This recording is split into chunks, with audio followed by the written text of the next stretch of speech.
Ay, good evening po. Magluluto po tayo ng ngayong gabing to ng sinigang na manok. Ito na po, akin na pong sisimulan yung aking pagluluto. Yan. Yan na po, nakasalang na po yung ating Ang una kong gagawin ay lalagay ako ng kaunting mantika. Kasi igigisa ko muna yan bago lagyan ng sabaw. Para yung manok hindi malansa.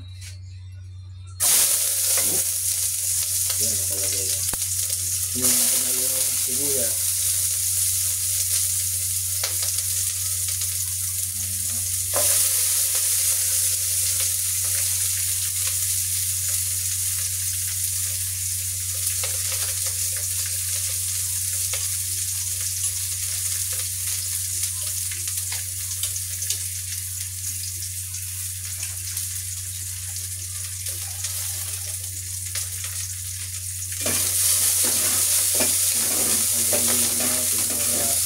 Maluto yung ating sibuyas. Lagay na rin po natin itong luya.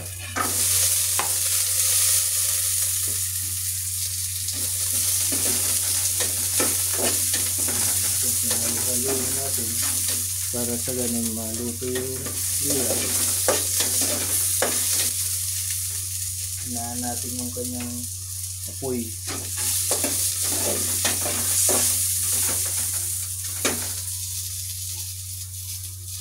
Yan na po siya. Ayan. Yung ating luya at saka sibuyas.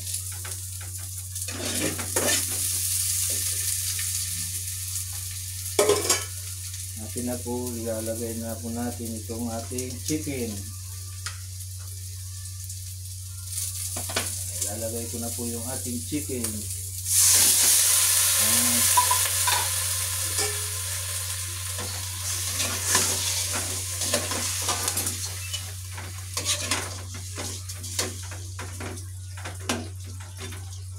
Ilalagay na po. Akin po tatakpan muna siya para sa ganon kumulo yung manok, saka natin lagyan siya ng sabaw.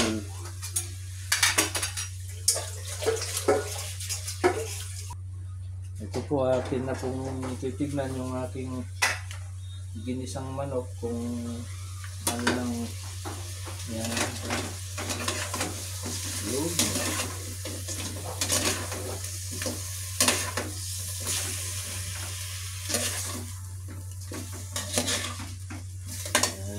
Yan na po yung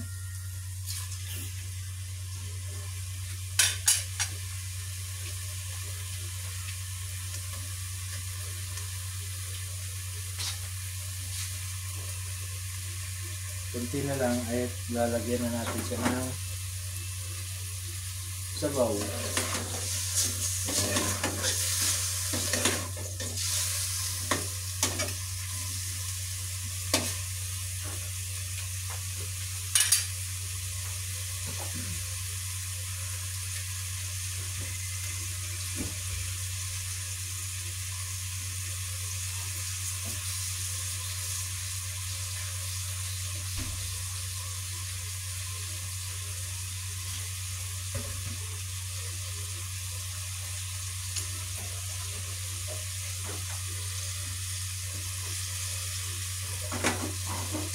Ito.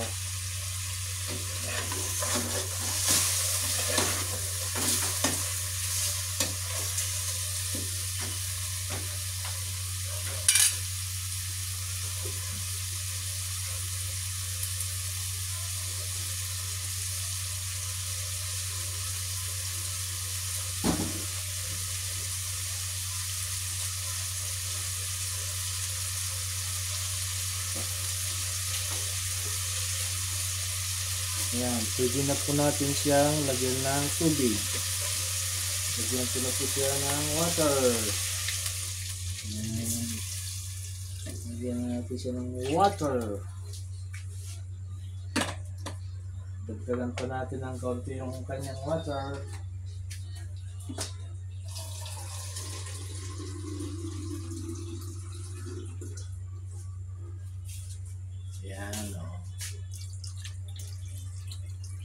Okay. Ngayon, atin po ulit siyang takpan para pakuluan natin ng pakuluan yung ano para lumambot yung ating chicken maluto sa atin lagyan siya ng pangpaasim. Ang gagamitin natin pangpaasim ay ito,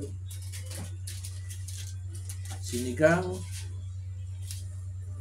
sinigang sa sampalok. Ito po, ito yan.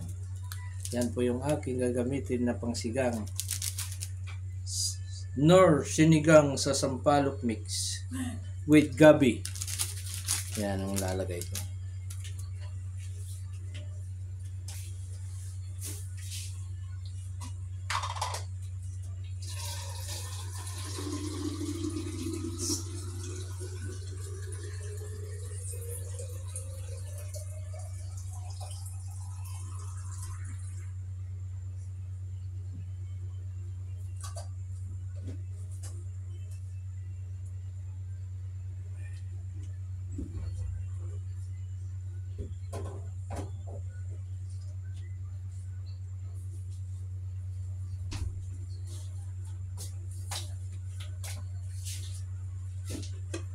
Ito po yung ating mga sangkap na ilalagay. Kangkong, sili na haba. Ayan. Tapos, talong. At ayan ang aking mga ilalagay.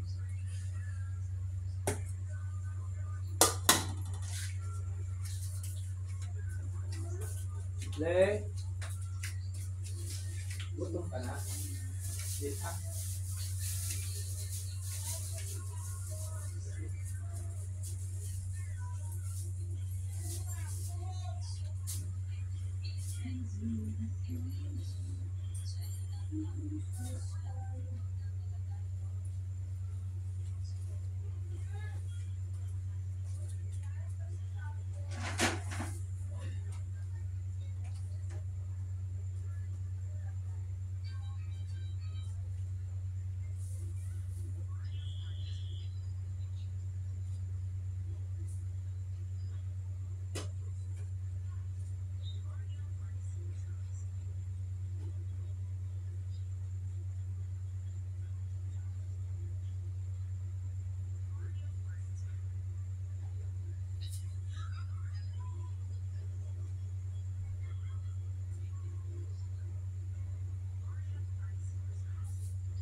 Ma?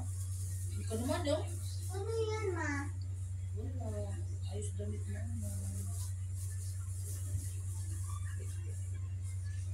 Huwag natin susubukan yung kanyang subukan malayo yung kanyang katatagan.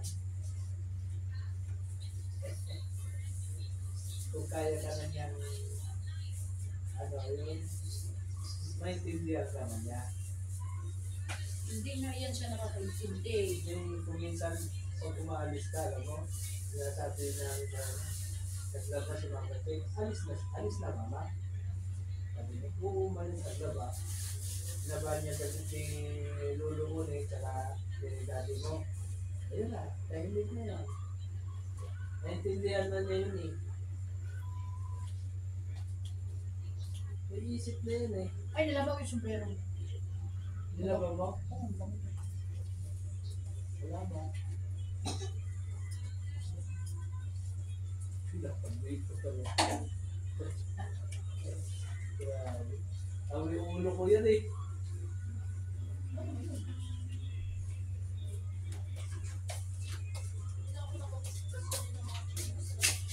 Yun. Ito po ay po siyang bubuksan ulit. Hindi pa sa kumulo. Tayo lang po siya natin sa kumulo. Pakuluan natin sa ng pakuluan. Para lumambot yung ating chicken. Ito na po. Kumulo na siya. Atin na siyang bulo siya. Pakulaan lang natin siya ng pakuluan para lumambot yung ating chicken. Kaya kumukulo na po siya.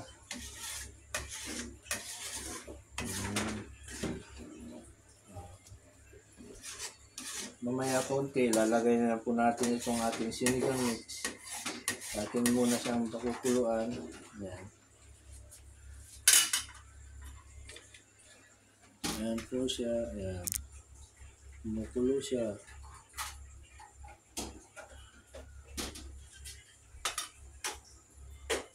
Ayan. Yan yung ating chicken.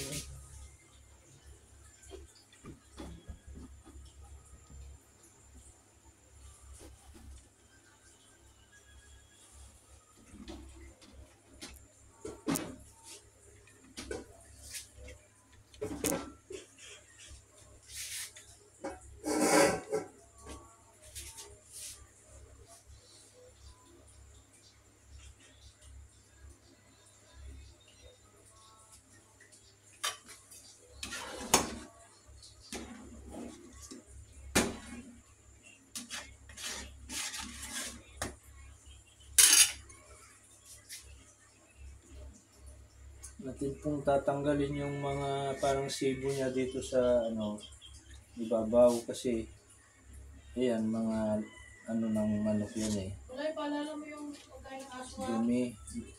Kumbaga mga yan. Ayan, tatanggalin po natin yung mga ganito kasi iyan yung malansa dyan. Ayan. Natin po tinatanggal muna siya para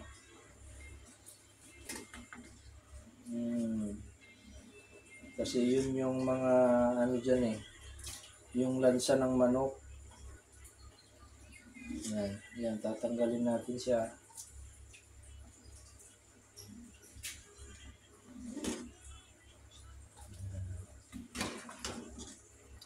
Ayan o. Ganda na po yung sabaw niya kasi natanggal natin yung parang sibo ng manok. Ayan, natin tinatanggal po siya. Ayan, ayan yung sibo niya.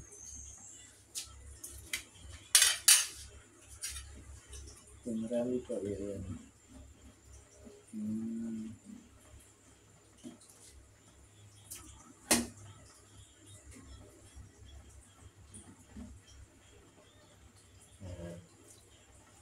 Ito po, ilalagay ko na po yung ating sinigang mix with sampalo.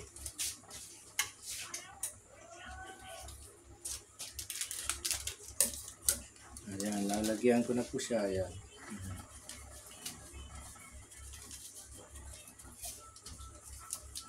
Hindi natin nilagay lahat kasi kung minsan sobra yung asim.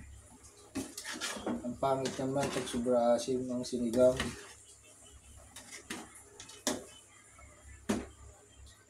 Ayan. Ayan na po siya. Lalagyan na po natin siya ng asin. Ayan. Lalagyan ko na po siya ng salt. asin. Yan, ito lang muna yung ating ilalagay. Yan, yan. Dagdagan natin ng bahagya.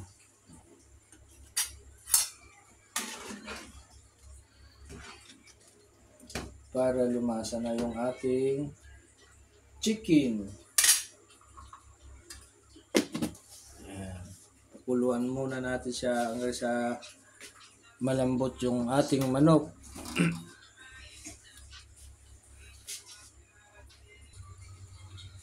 Ayan po, nilagay ko na po yung talong, sili. Ayan, nakalagay na po yung ating talong. Ayan. Nilagay ko na po yung talong saka yung sili para mauna maluto. Bago pag naluto yung talong, isang kulo lang yan, pwede na natin ilagay yung ating kangkong. Ayan, kangkong. Atin muna siyang huhugasan.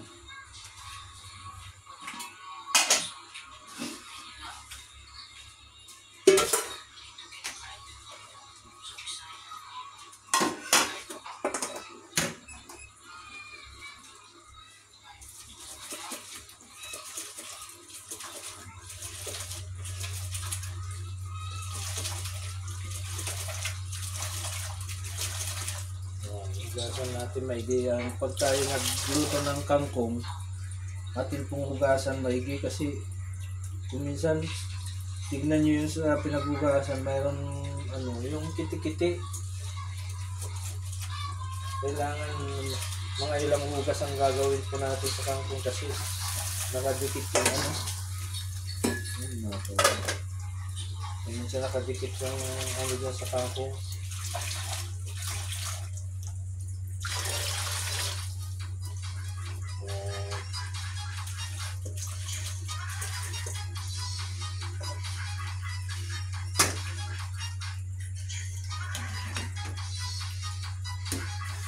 Yan. Kunti na lang po ay ating ilalagay na yung ating kangkong.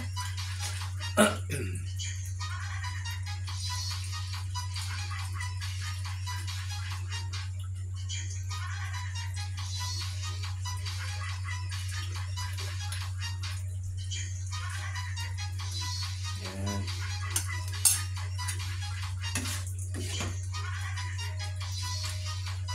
Yan, ilalagay ko na po yung ating kangkong. Yan, yan. Yan, nakalagay na po yung ating kangkong.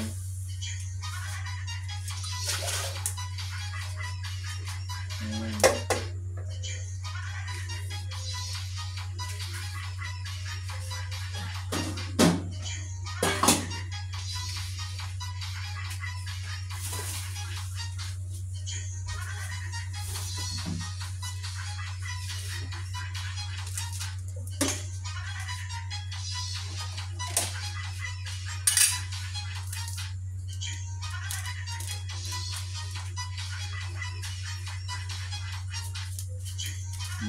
Nilagyan ko pa ng yung natitira doon sa asin, nilagay ko na para kunti lang naman din yung hindi naman sobra asin.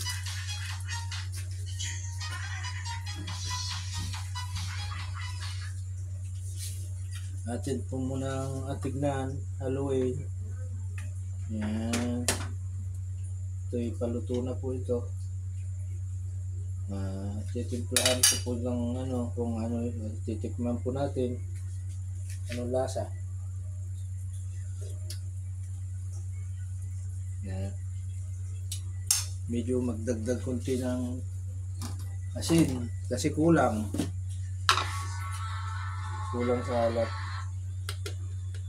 Yan, dinagdagan ko po siya ng asin.